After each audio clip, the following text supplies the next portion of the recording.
I'm not waving it. Okay. Good afternoon.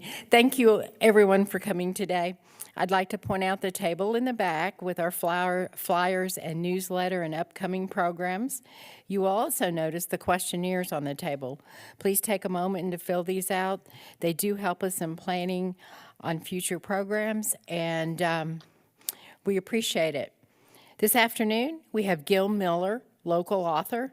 Gil is the author of the Rural Empire series, a hard-hitting crime fiction collection that takes readers deep into the heart of small-town America. With a keen eye for detail and a deep understanding of rural life, Miller crafts stories that explore the complex relationships between power, loyalty, and justice. And now I'd like to introduce you to Gil Miller.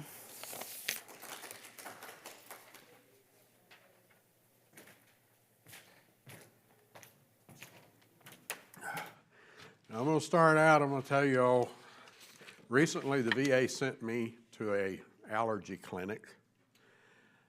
I reacted to nothing, so I'm allergic to nothing, but my allergies are going crazy, so if I have a sneezing fit, that's what's going on. I guess I'll start out why I like crime fiction. I think it started probably in my childhood. I can remember sitting with my dad. I'm 60 years old. So I can remember watching old shows like Dragnet, Perry Mason, shows like that. Some of them were in syndication. They'd be on when I'd come in from school. And then, of course, there was just sitting with Dad and watching some of these old shows like Adam 12 was in syndication. I remember that one. I can't remember specifically what I did watch with my dad, but I remember he liked those and he really liked Westerns. For me, when I really came into it was the 80s. I was in the Army and I really got into Miami Vice. I'm still a huge fan of Miami Vice. For anybody that is, I just found out they're making a new movie of it. It's supposed to come out in 2027, and they've gotten away from the stupid idea. They were going to do a treatment of it like 21 Jump Street, where they turned it into a comedy. Miami Vice is not a comedy. It shouldn't be a comedy, and this one's not going to be a comedy. So I was glad to hear that. But in the course of my life, my first wife and I separated, and I went about 15 years. I didn't have any contact with my daughter. And then when we got in contact again, she lives in Santa Monica. And of course, it's kind of hard to get out there. So I started around 2008 or so as one of those weird ways to feel a little more connected. I started picking up what I'll call LA Noir, what's called LA Noir. It's books set in LA. It's pretty big if you read crime fiction because LA is probably, in my estimation, probably the perfect city to set anything in because there are so many different cultures. There's so much crime, you know. It's just a big city that has its big city problems, essentially. But I really got into it, and I really got into especially Michael Conley with his Bosch, Harry Bosch, and then Robert Crace, who does a character named Elvis Cole, who is a private eye. If you're familiar with, if you read the early books in that series, if you're familiar with Spencer, you could tell he was very inspired by Spencer. And if you've seen any of the shows that had Hawk in them, there's a character in the Elvis Cole novels named Joe Pike, who's a former Vietnam vet. Both of them are former Vietnam vets. But he was a Marine, and he's one of these guys that he always wears mirror lens sunglasses, and if the corners of his mouth tug, he's laughing to beat the band. That's him. But he's a silent partner in the detective agency, and it's neat because if you really know both series, there can be Easter eggs. There's There's a point, I never did catch it in the Elvis Cole novels, but where they live, where each author, the authors know one another, they're friends. So they've given each other Easter eggs in their books. And Elvis Cole drives a yellow, dirty 66 Stingray. And both of them live at different points on Woodrow Wilson Drive up above the city. And at one point in the Michael Connelly books, Harry Bosch sees this private eye that he knows that lives over the hill from him and drives this yellow Corvette. So if you know what you're doing, if you know what you're reading, you know, oh, he just saw Elvis Cole. But I really got into those. I never really thought, though, of writing crime fiction at the time because I grew up, my interest in reading and eventually on writing came from, in 6th grade, my science teacher, at the end of the period when we had a little free time, he read from The Hobbit. And over the course of the year, he read that book to us. So by 7th grade, I had read The Hobbit and The Lord of the Rings, and I really fell in love with science fiction and fantasy. And science fiction and fantasy is what I wanted to write. But there's so much world building in both of those, and I'm not super good at the world building to my satisfaction. I'm learning more about it now and learning you don't have to go on a 60-year course like J.R.R. Tolkien did because he went for 12 years building his world before he wrote anything. Well, I'm not a linguist. I'm not the kind of person Tolkien was. I mean, he invented, I think it was 16 languages for Middle-earth. 2 of them complete with poetry and everything. I'm not that person. I don't have that education, and I don't have that dedication. But in 2010, I happened to pick up an issue of the Northwest Arkansas Times, and they had an op-ed about how Northwest Arkansas, because we're kind of adjacent to I-40, we're a part of the pipeline of drugs moving from Mexico to the East Coast, and it kind of filters up into here. And I immediately had that thought that authors get, and this is what starts us, what if? And my thought was, what if some good old boy got involved in this somehow? And my original concept for it, I was going to call it Pipeline. And my original concept for it was he is now telling this story to, say, a reporter from, say, Rolling Stone, somewhere like that. That eventually got dropped, but I still write it like he's talking. So it's first person. I will misspell words to make them sound like he would say them. I drop a lot of the G's. And when I first started writing, I'm what I call a discovery writer. Now there are 2 main camps of writers. There's the pantser and there's the outliner. Well, I'm not an outliner because I tried that with an epic science fiction, and once I knew how the story ended, I lost all interest in it. So I have to discover it along the way. That's why I call myself a discovery writer. I have my high points. The way I like to describe it is if I know I'm going to drive from here to LA, I know I'm going to take I-40, I know I'm going to go through Tulsa, Oklahoma City. If I remember I-40 right, I'll go through Flagstaff, probably Amarillo. I know these high points. But if I see a historic marker in Arizona and I want to go off and see it, I'm going to get off of I-40 and go see it before I end up in LA. So that's how I write. I have my high points. Generally, I use what's called the 3-act structure, which has 3 high points, which are about a quarter of the way through, half the way through, 3/4 of the way through, and these are the big changes in the plot. And if you do a lot of reading, you'll learn to recognize these things. They're usually big reveals or plot twists of some kind that really change the course of the story. So I try to have those in mind when I write. But just as an example, in these books, my main character, whose name is Lyle, realizes someone is betraying him, but he doesn't know who it is. I didn't either. I figured out who it was the minute he figured out who it was. The advantage to that, of course, is I can't give it away in my writing.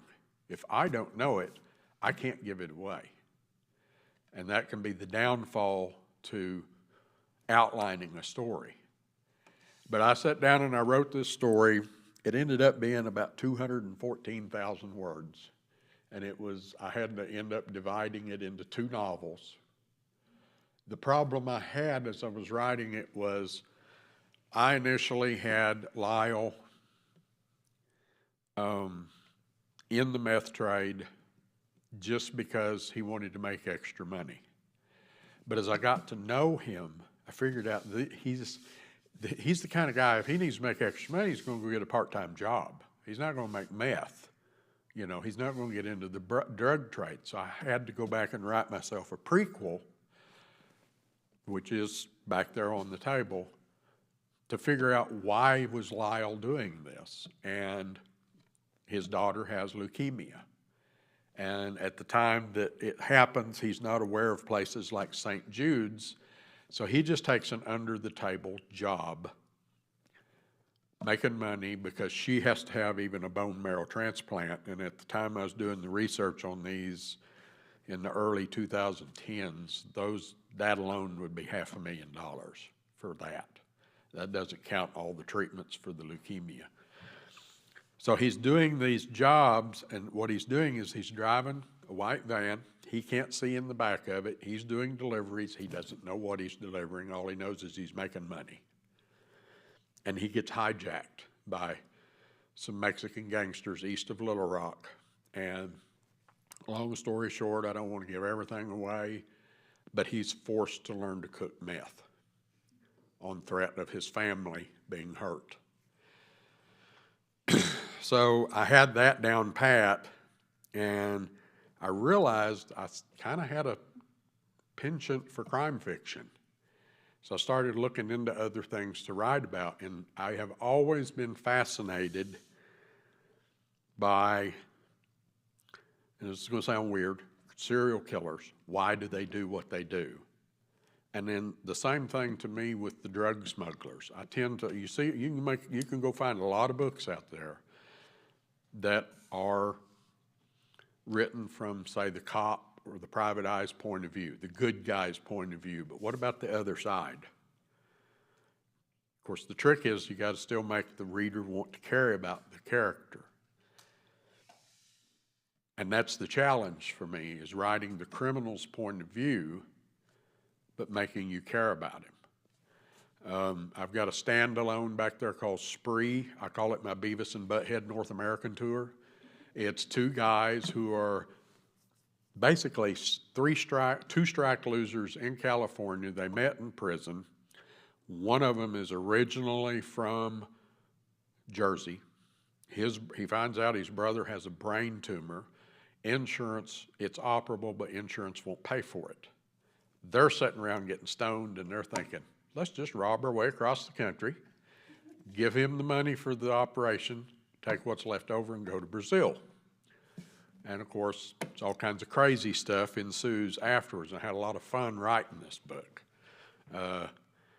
Steve and Eddie are their names. And yeah, there's a lot happens in the book. Funny is it's one book I have right now that's also on audio. And here a couple of weekends ago, I was able to talk to the guy who did the audio book for me. And when we did the voice for Steve, I wrote Steve as this guy who grew up on the streets of Inglewood, and he talks like a surfer. He's never been on a surfboard in his life, but he talks like a surfer. Well, this guy that was doing the audio book, he does the voice acting. He doesn't just read, he voice acts these characters. And I was talking to him, and I said, you know, when I first heard how you did Steve, I didn't care for it. but it grew on me because it did make him different still. And he said, yeah, I was the same way. He said, I actually voiced him like you wrote him, and then I went back and redid it and liked it better. But the interesting thing is they run into a character in New Mexico who's a big video gamer. And I put him in there as someone who knows a lot about crime and crime fiction and true crime, and he can kind of guide them even though he's not a criminal himself. And the guy that did my audiobooks, he said, you know, I come to hate him. You always get reactions like this from readers that you don't ever expect to hear. So anyway, I wrote this prequel, and I try to connect something I've always loved, and it comes from reading like science fiction. You know, if you read Stephen King, you know that a lot of his books have connections to the Gunslinger series. And that's what in writing, it's called an uber world. Basically, you might have unrelated stories, but they do have connections in some ways.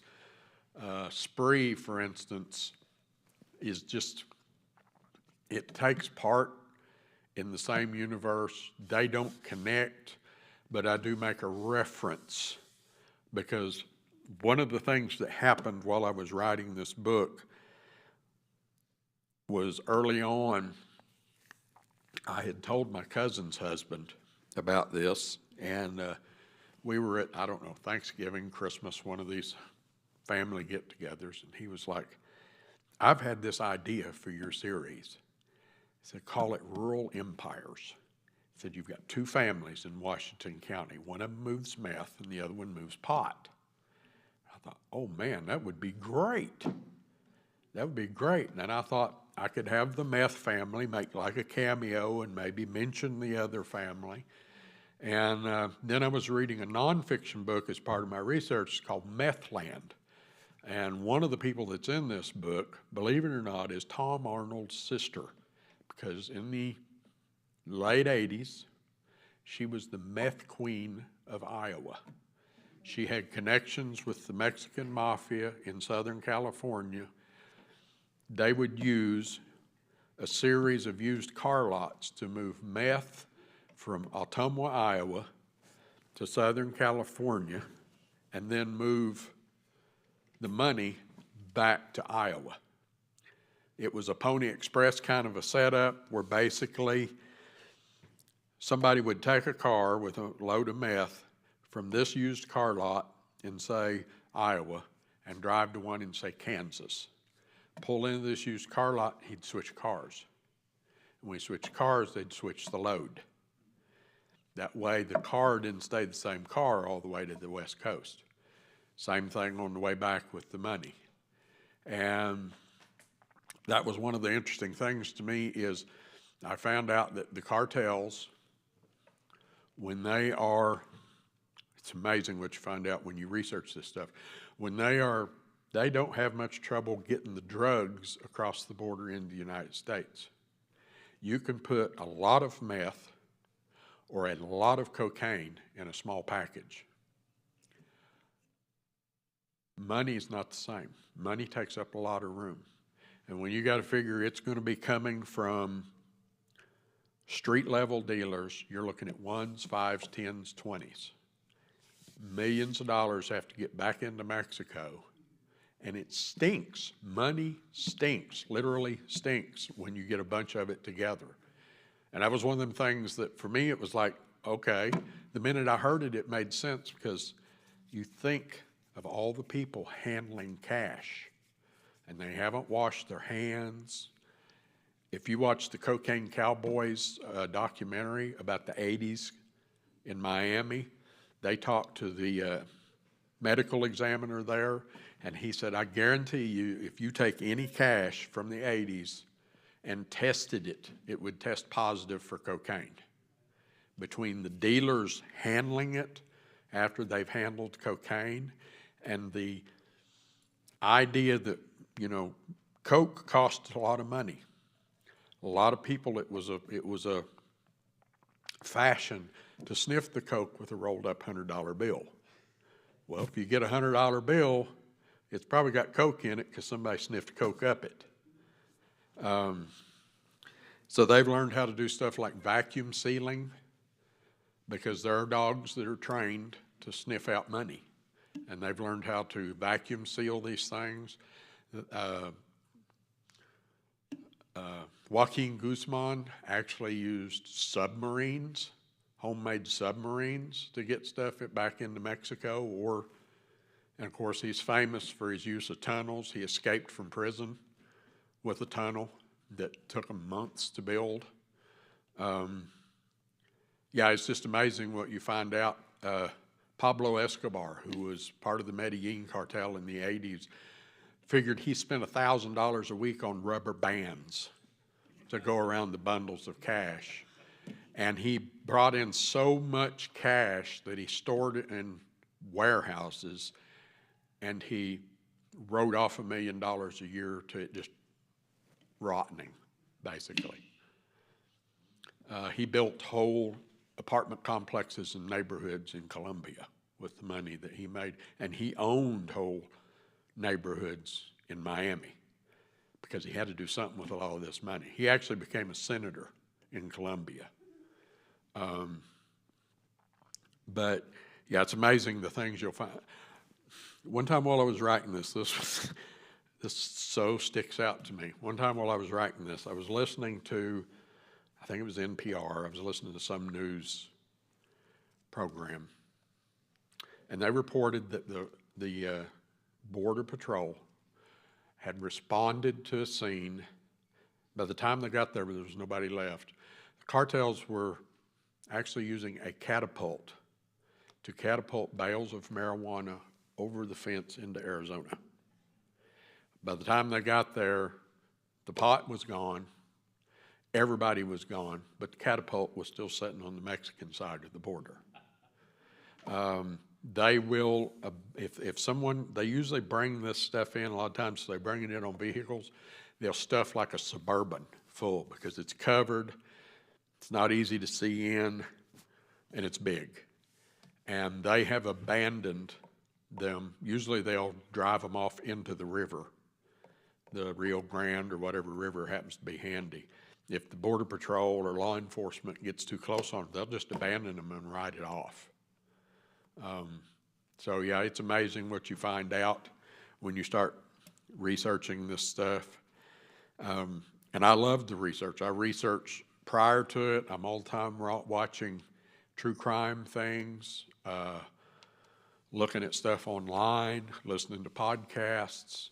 I've gotten away from the crime fiction for a while now. I've been writing, trying to get back into a little science fiction and fantasy. I've got one back there called Animal Sacrifice that's it's still crime fiction, but it's near future for science fiction as well. It takes place in Northwest Arkansas, but in 2090. Got a little inspiration from J.D. Robb. She does that in her Death series. She sets it in New York City in like 2089 or 85 or something like that. But most of it, I do it as I write because, like I said, I'm a discovery writer. I don't know just what I will need. So, or it might be an instance like I just said, some of the stuff I've heard in my research I haven't put in my books because people would, that can't happen. That's a problem in stuff like this. When you're writing stuff in the real world, you actually have to be careful because readers won't believe it. Even though it actually happened, it just sounds too unbelievable.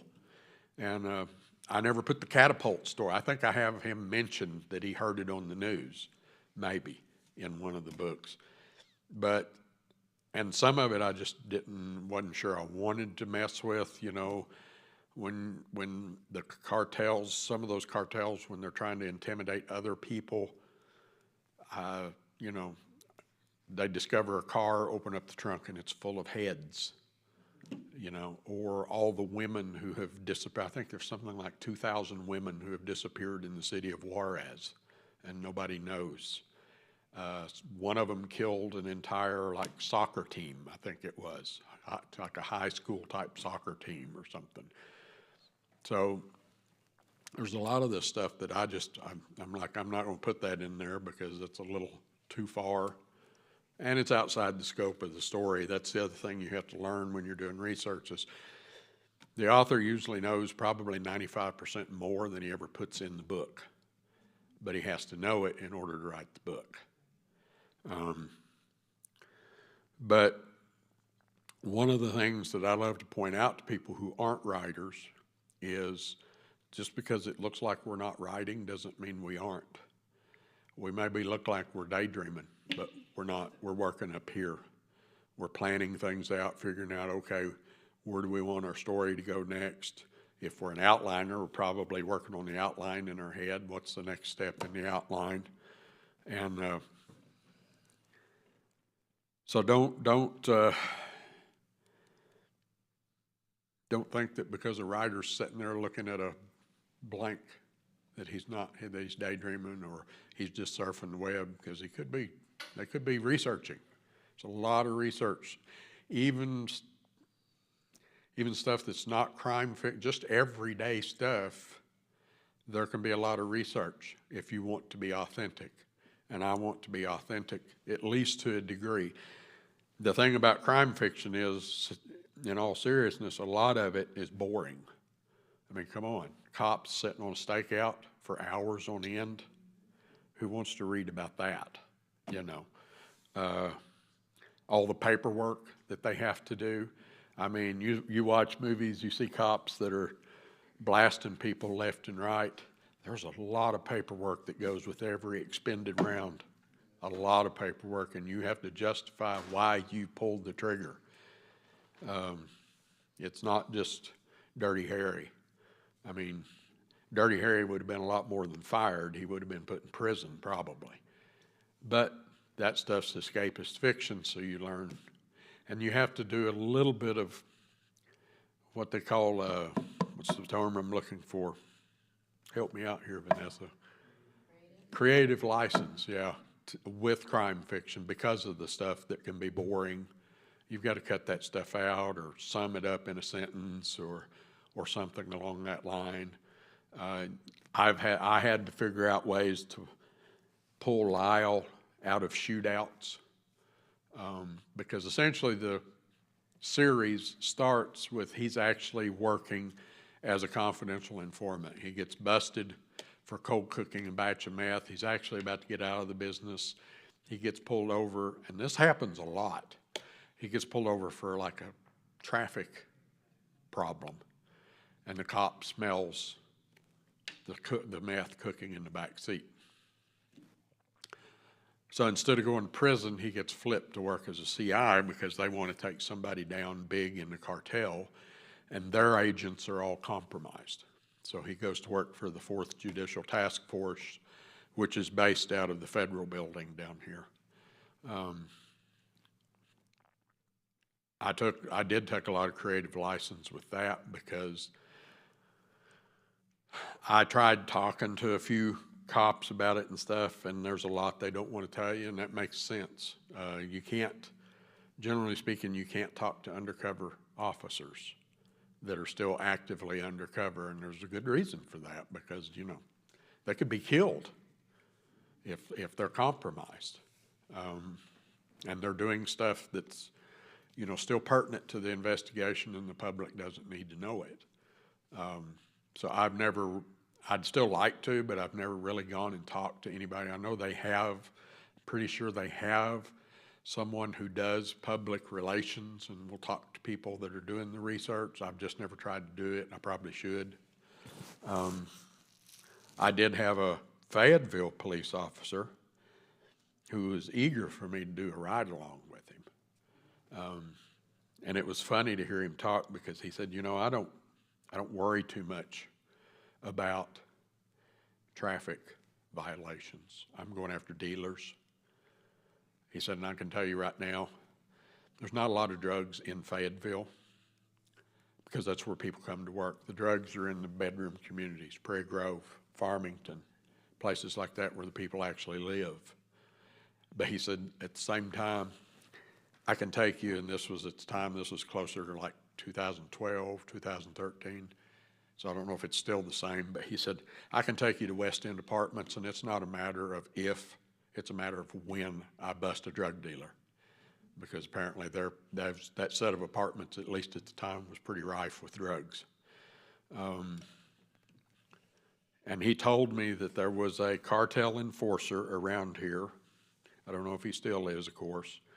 I don't remember if he told me his name. But this is one of the interesting things about these guys. They knew, local law enforcement knows this guy has killed a family in Prairie Grove that owed them money, but they can't prove it. They have arrested him on other things. He said, you look in this guy's eyes, there's nothing there. It's dead. There's no humanity in them. But when he is arrested, he is very polite. He doesn't fight. It's part of the job. Getting arrested is just part of the job. And he knows he's going to get bailed out because he's good at his job. So his bosses are going to make sure he doesn't go to prison. He's going to have the best lawyers. He's going to get bailed out. He's going to have the best defense. But they know, like I said, they know he killed this family because they owed money, but they can't prove it. They've arrested him on other minor stuff. They've never been able to get him on anything big. So yeah, the things that you learn, they can actually be a little scary. I have another novel I'm going to come out with. It's called Paying the Mortgage. It has a little bit of a side connection to this. It's in this setting. I use one of the same sheriffs, and that's one of the things I do. I set my story in Washington County, Madison County. I grew up in Madison County. I live in Washington County now. I just use fictional city or county and city officials. I'm not real eager to be, sued for libel. So I don't use real people. I use made up people as sheriffs and deputies, and so because some of them are corrupt.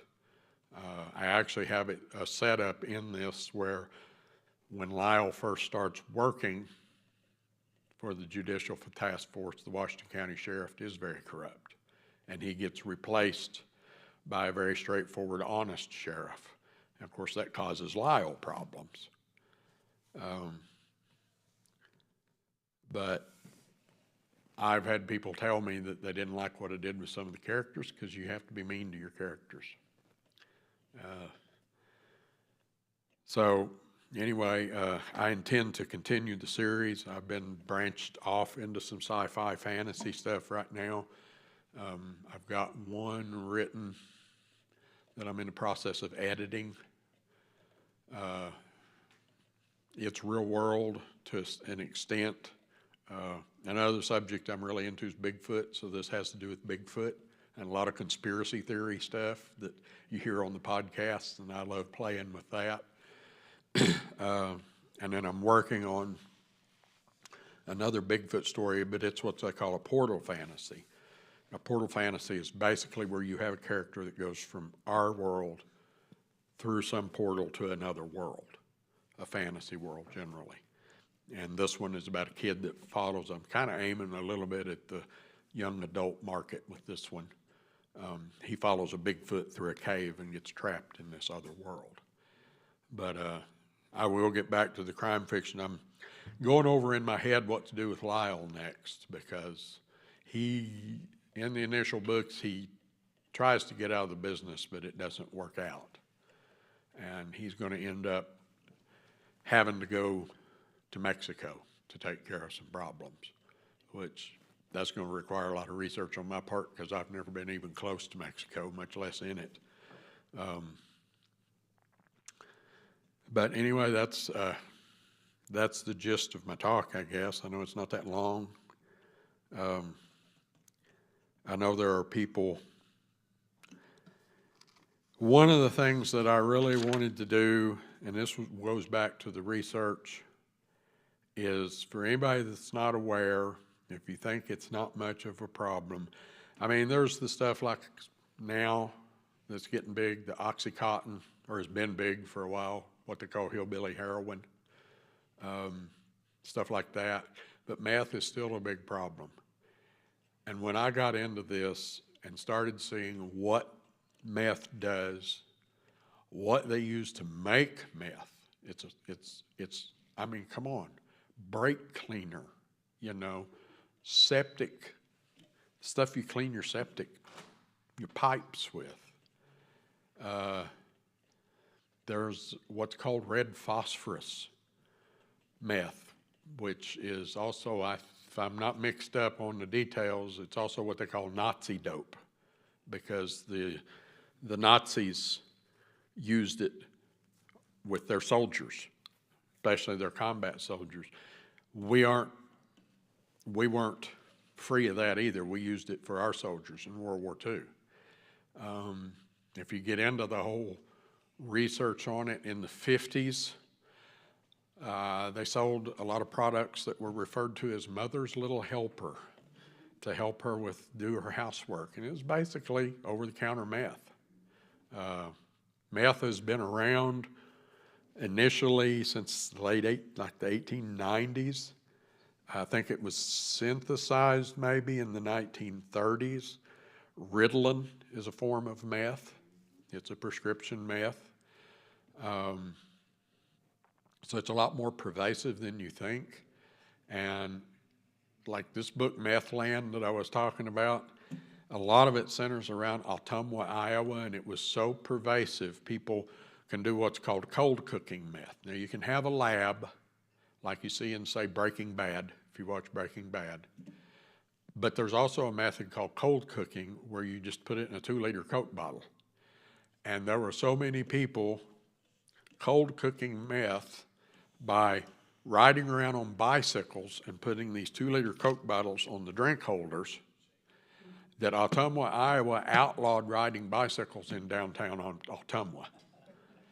And I think it's like 90% of the house fires in Ottumwa were caused by meth labs blowing up. It was that pervasive. People were getting on it because there was a meat processing plant, and getting on the meth allowed them to work more hours because they could stay up, they had the energy, they could get this overtime and pay their bills better. So yeah, and that's apparently where Tom Arnold and his sister are from, and she had a huge setup outside of town in the 80s. Interestingly, it's also where Radar O'Reilly's from in MASH.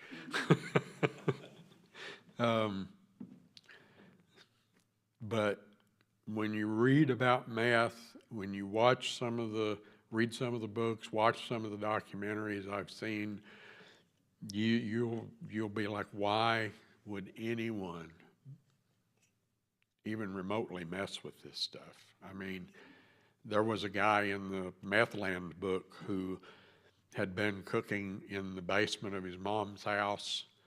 The lab blew up. He tried to save some stuff. He was still using meth as of the writing of the books, but he had no fingers left from trying to save stuff out of this.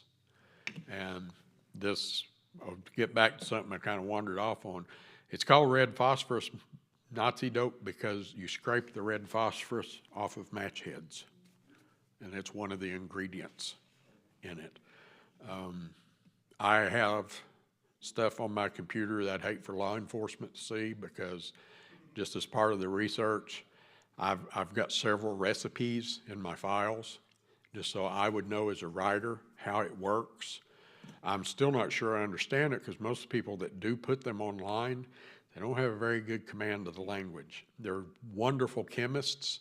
They could probably get jobs as chemists, but they misspell words, misuse words, and it can be hard to actually understand what their recipes mean, in all honesty. But I could get enough from it. And I never put recipes in my book. In fact, I have Lyle say, I'm not ever going to say what a recipe is because I don't want some kid going out here trying to do it and blowing up his house. because the stuff is very volatile that they use.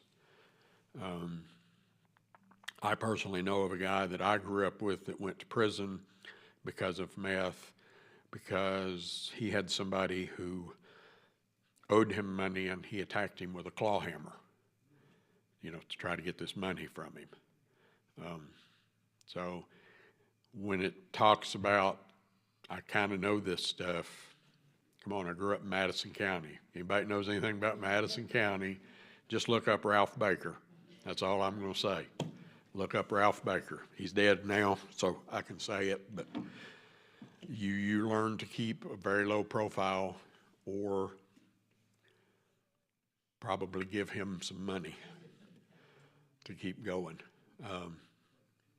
And take the risk that you were going to show up on the front page of the Madison County Record some week if he needed a bust to look good.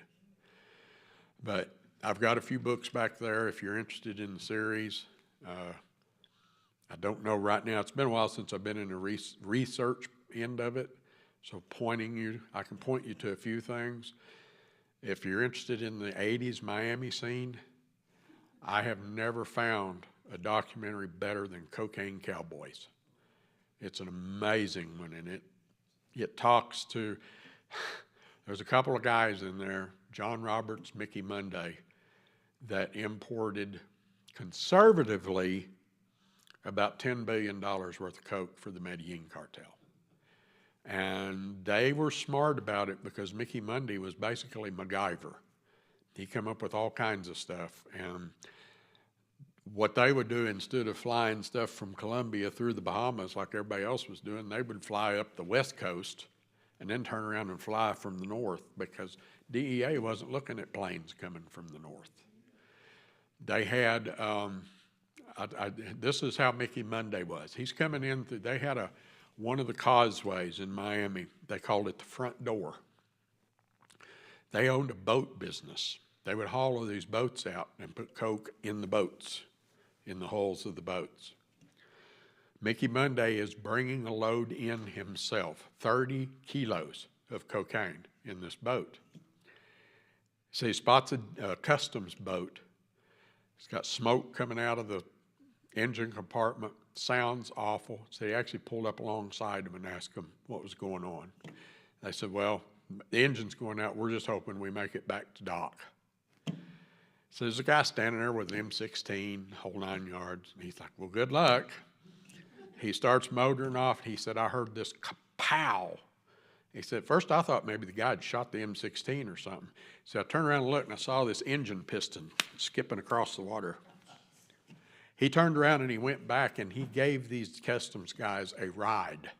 He had 30 kilos of coke right under their feet, and he gave them a ride back to their dock. And everybody's like, only Mickey Monday could do that, would do that and get away with it. They had car recovery business.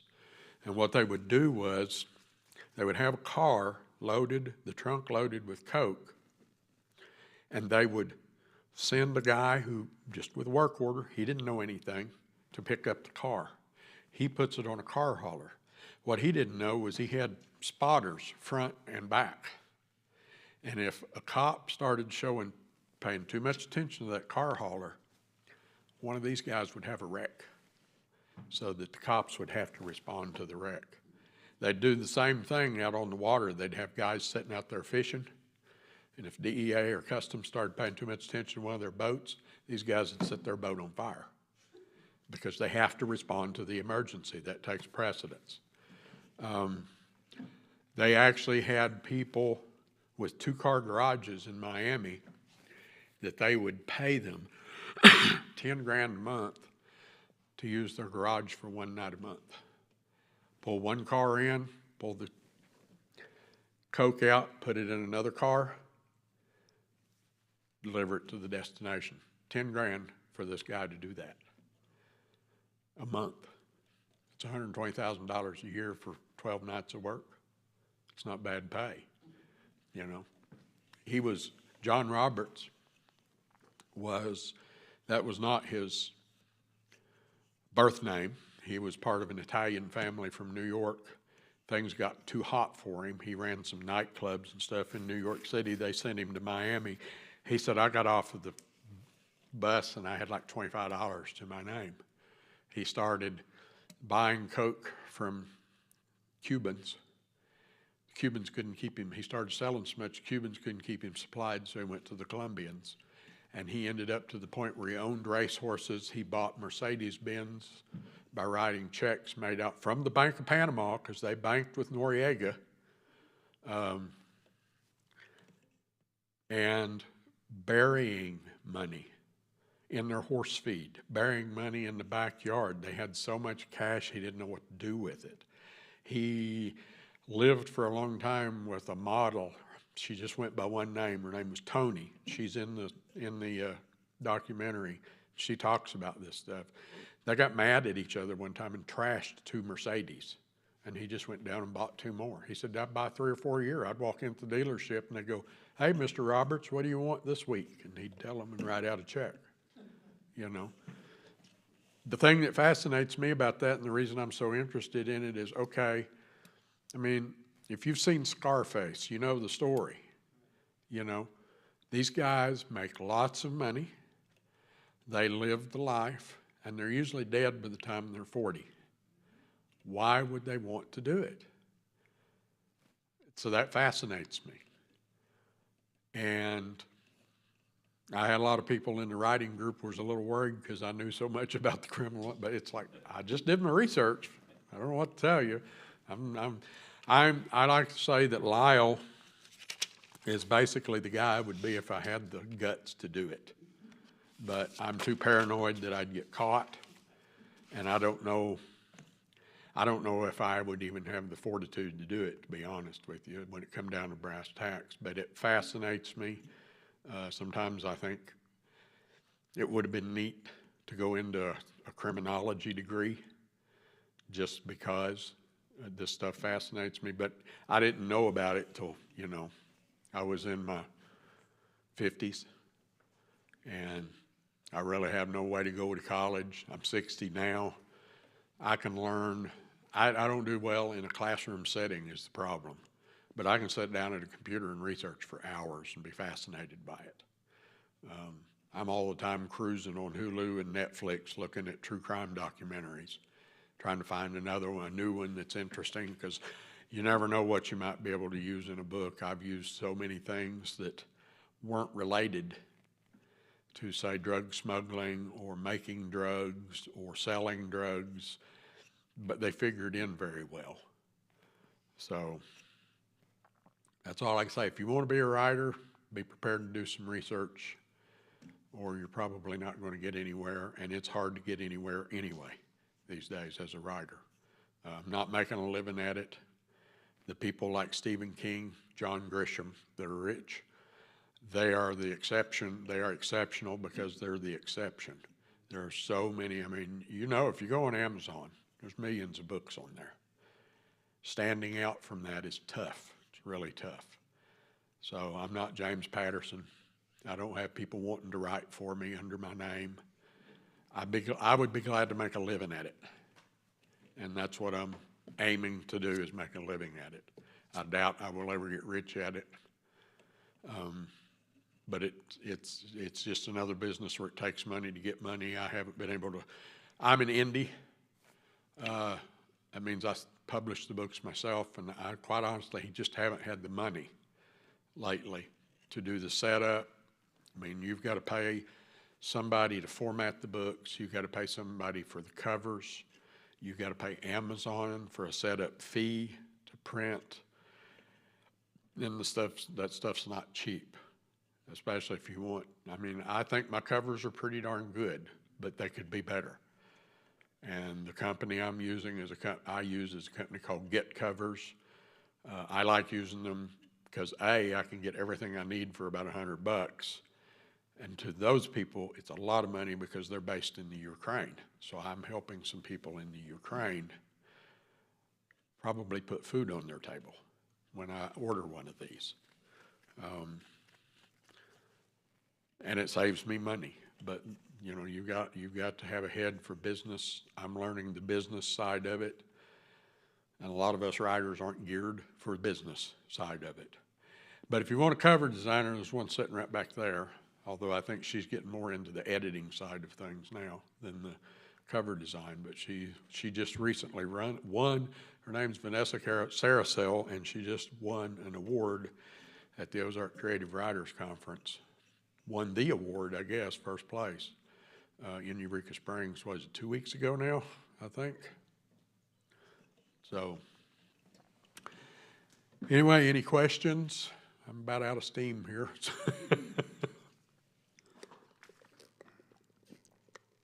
Gil, the last time I lived in Tucson, there was this disgruntled immigration employee that stood at the border at Nogales, and there was one particular truck line out of Mexico that they knew every one of them, 18-wheeler, is loaded with weed, and he would just point them out. I've forgotten the name now.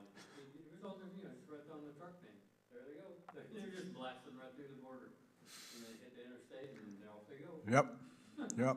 Well, and another thing they'll do, I know this happened, I used to work when it was still in business. I worked in shipping, receiving, down at Superior, made the wheels. And one of the trucking companies we had there was, they would come and pick up loads, but they also had a big division of what they call drop and hook, which basically means you have a loaded trailer, you go to a yard, you drop that trailer, you pick up an empty one.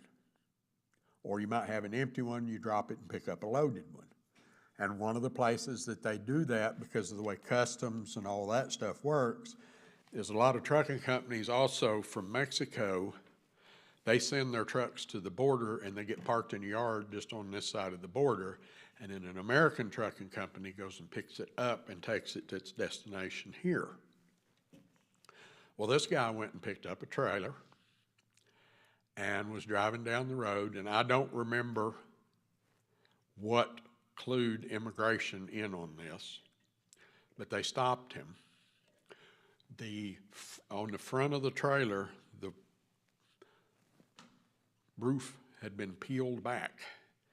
When they opened it up, it was full of illegal immigrants.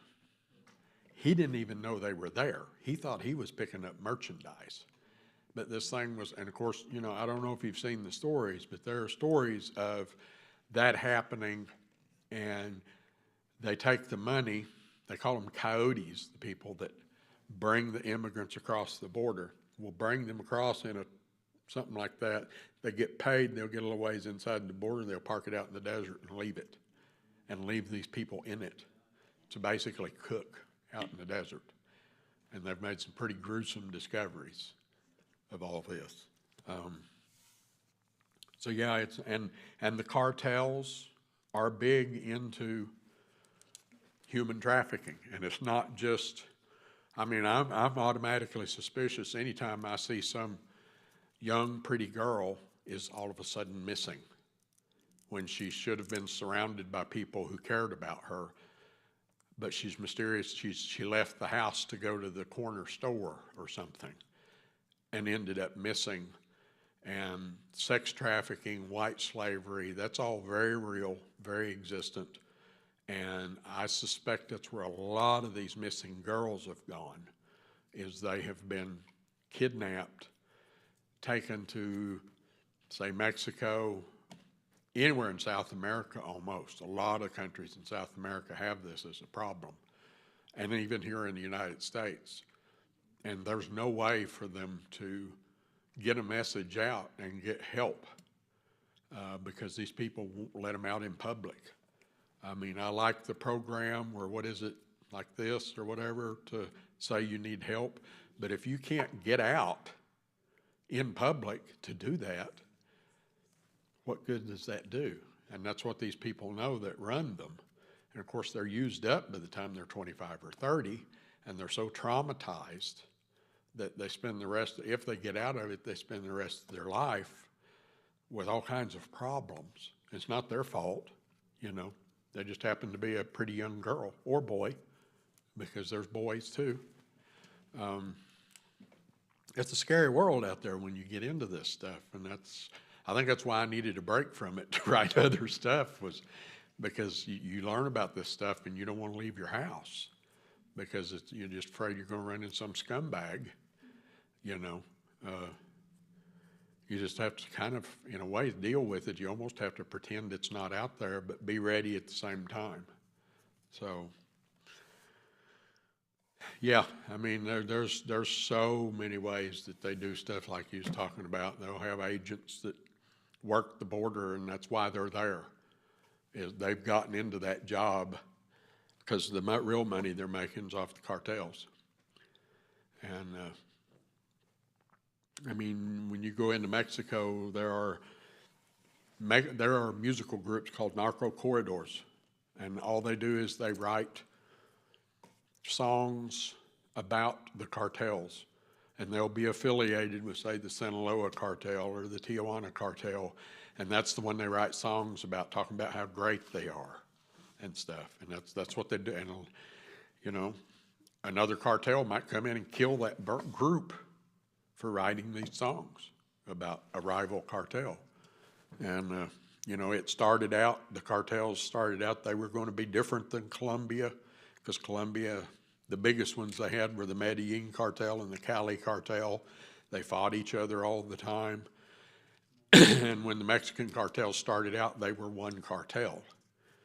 But when the guy that organized them, I can't remember if he died or was killed, because people get ambitious. When you got a lot of money at stake like this, people get ambitious.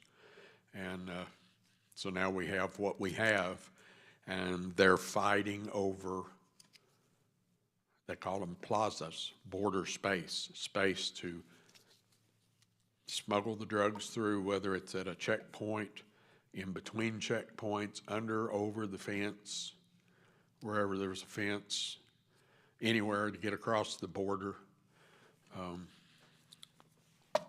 And I mean, it happens here too. One of the things that late in that book, Methland, and it helped the meth family in my setting, ended up becoming more prominent than I intended it to, because late in the book, the author talks to a guy that's a confidential informant and just calls him Juan, and he came across the border and he paid his coyote to get into the United States by carrying 100 pounds of meth in a backpack, and he delivered it to two guys with long beards in Rogers, Arkansas.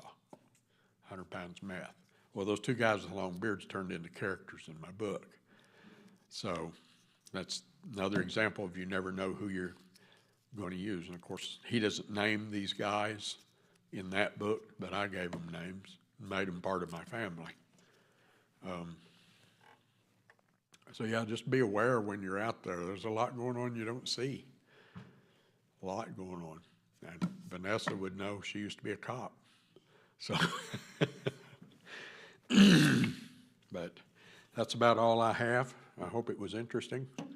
What was the first book that you wrote on Lyle? The first one, well, originally it was called Pipeline. And like I said, it was like 214,000 words. That's way too long, because at the time I was going to be traditionally published. That's way too long for a debut novel, because they want, especially crime, around the 80,000 word mark. So I ended up dividing them in half. And I actually ended up, through editing, I cut about 14,000 words to boot. So they're both roughly around 80,000 words, and it's back there, it's called Hillbilly Startup. It originally was Startup, but try going on Amazon and Google the word startup for a book and see how many business books you get, even with Hillbilly Startup. But my Rural Empire series, some of the books are going to have other characters. They'll still be part of the Rural Empire series, but they may not be centered on Lyle. If they're centered on Lyle, when we change titles, I'm putting Hillbilly in every title. So the prequel is Hillbilly Hustle, and then the first one's Hillbilly Startup. The second one is Hillbilly Franchise, and then the one I've got written but it's not published yet is called Hillbilly Hunt. And I haven't quite made up I've just got an idea for the fourth one. The guy he goes to work for in Hillbilly Hustle is the manager of a fictional casino that I put in Tahlequah. And at one point when he goes back into the business, he discovers that the guy is gone. He just disappeared. Well, I've got a story in mind for that one. I've also got a origin story that's going to be set in the 70s that shows how the Ledbetter is the last name, the family that deals in pot. I'm going to show how they got into the business.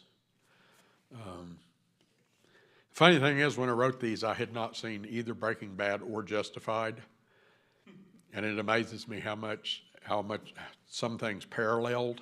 I'd heard of them, but I hadn't seen them. In fact, I had a hard time because part of the premise of Breaking Bad, if you haven't seen it, is the guy's like a school teacher and he gets lung cancer. Well, he's an award-winning chemist, and he starts making meth to provide for his family when he dies. And when I came up, I was looking for something that would let Lyle's daughter survive. And I'd learned along the way, acute lymphoblastic leukemia, white girls have a 90+% survival rate on that particular form of leukemia. So it worked perfect. I just was real leery of it because, okay, it's cancer. It's a little bit like Breaking Bad. But depending on who you listen to, there's only about 7 plots. All you got to do is put your personal stamp on them. You can't really do anything new because we've had literature for so long. Somebody's done that plot. You just have to put your own touch to it, is what you have to do. And that's what I've gotten where I try to do, is bring in my own elements. You know, I mean, how many times have you seen a movie that's billed as Shakespearean and you watch it and yeah, it is. It's like a modern Shakespeare or whatever. And that's because there's only so many plots that you can do, and we've got to just keep doing them over and over in different ways and make them interesting. I don't care if it's crime fiction, fantasy, science fiction, you know, you've just got your standard revenge or romance or whatever the plot has to be. And there used to be a Western author around here. I always loved what he said. His name was Dusty Richards. He's passed away now. He was a big mentor of mine. Won the Spur Award, had a movie made from one of his books. But his saying was, he said, we're all writing the same thing. They all just use different costumes. So, you know, whether it's romance, Western, fantasy, the stories are still about the people. It's the settings and the costumes that will change. But yeah, Hillbilly Hustle, I've got some back there. I've got all 3 books that are out right now back there. I'm kind of low on books because, again, it takes money to do it. The company I work for, I'm laid off right now for the season. I'm trying to get into a different line of work so I can work year-round because unemployment, don't get it.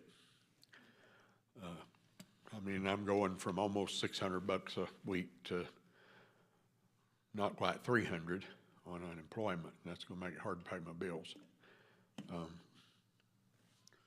But yeah, if I could get the author business off the ground, and then I'm looking at another line of independent contractor work where I can finally work for myself instead of somebody else.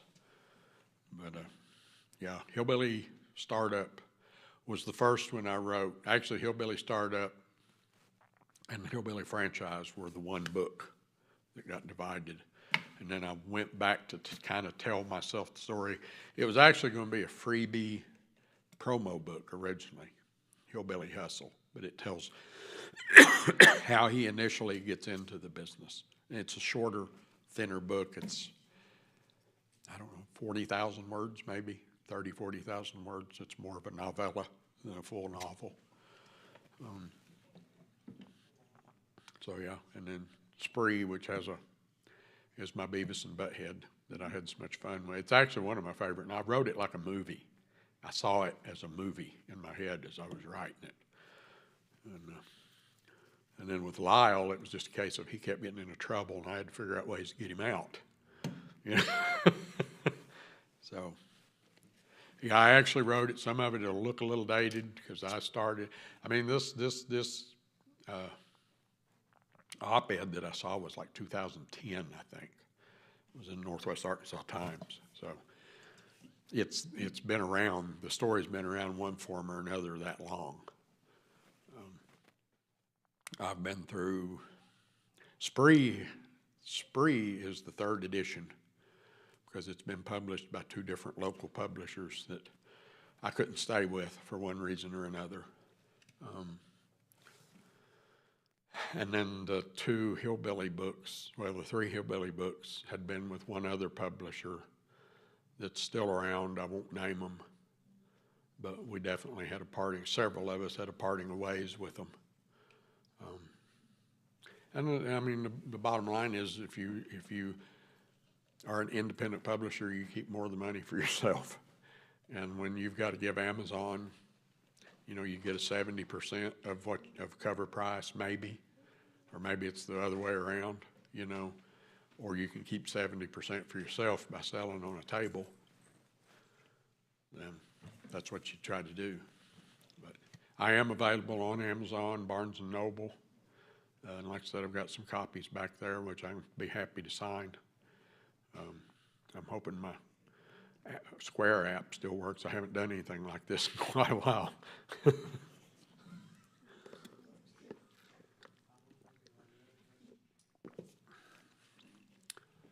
So if there's no other questions, I guess that's about it. Looks like I've taken up plenty of time. Yep.